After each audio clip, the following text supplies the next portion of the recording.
Hello and welcome to the Absolute Beginner Guitar Lesson Series. My name is Oliver and today's lesson is lesson number 6. So let's set up the basic parameters of what we're going to be doing. First and foremost, we're only going to be using the first 3 strings on the guitar.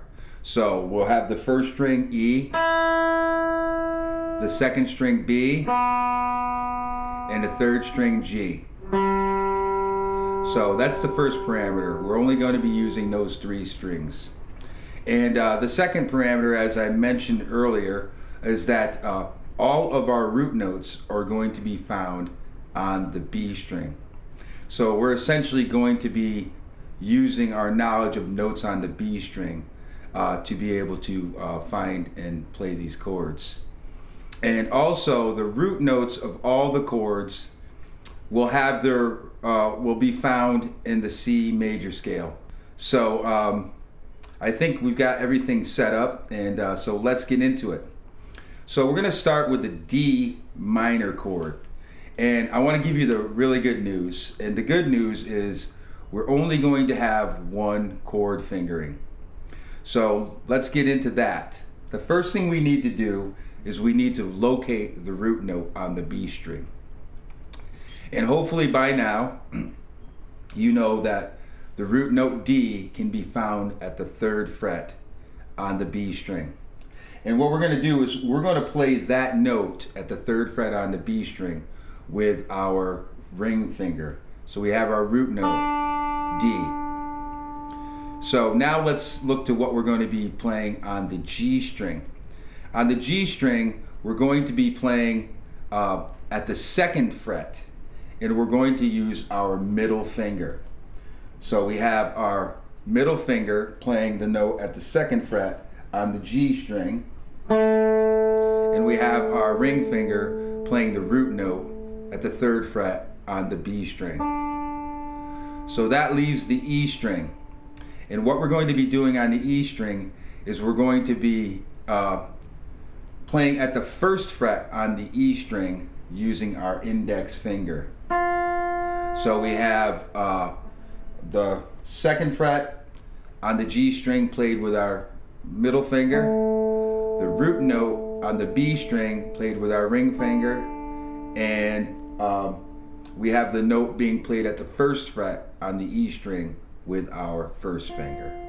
So this is the fingering for the D minor chord.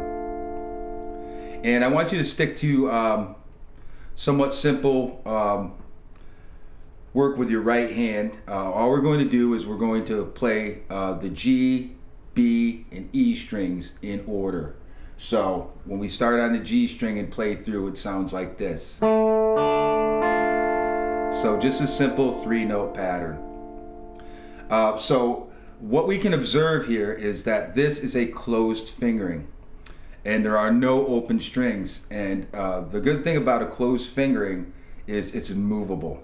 So now, as long as we maintain the relationship between our fingers, we can move this chord and it will stay a minor chord. And so our next chord we want is E minor.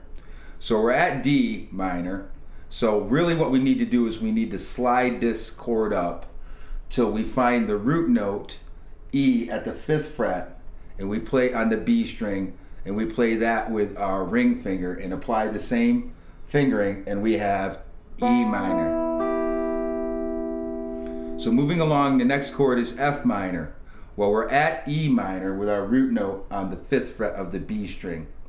And to go from E to F, we just need to move up 1 fret to the 6th fret, and our ring finger is on the root note F on the B string, and we have F minor. So the next chord we want to play is G minor, and we are currently at F minor with our index finger on the F note at the 6th fret, and we want to play G minor, so we need to move up a whole step or 2 frets. So now I'm going to move up 2 frets so that my ring finger is on the G note on the 8th fret of the B string, And now we have G minor. Our next chord is going to be A minor. We're currently at G minor, and our knowledge of music theory tells us we need to move up a whole step. So the root note G is at the 8th fret. We need to move our chord up 2 frets so that our ring finger is on the root note A at the 10th fret, and we have A minor.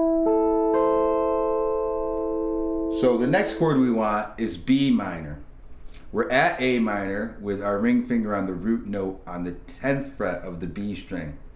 And we need to move up a whole step or 2 frets.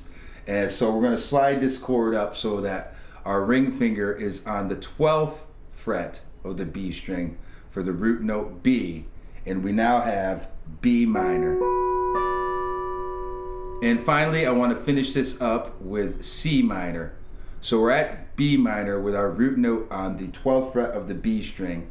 We just need to move up a half step or 1 fret so that our ring finger is now on the C note at the 13th fret of the B string, and we have C minor. So that's the basic fundamental information of the lesson. So we really essentially have one chord form. So that's basically it. Your homework is to put your time in and get comfortable with this new chord form. In the next lesson, we're going to come back and we're going to put the major chord fingerings together with the minor chord fingering that we just learned, and we're going to apply it to the scale tone chords in the key of C major. So put in your time, put in your work, and I hope to see you there. Peace.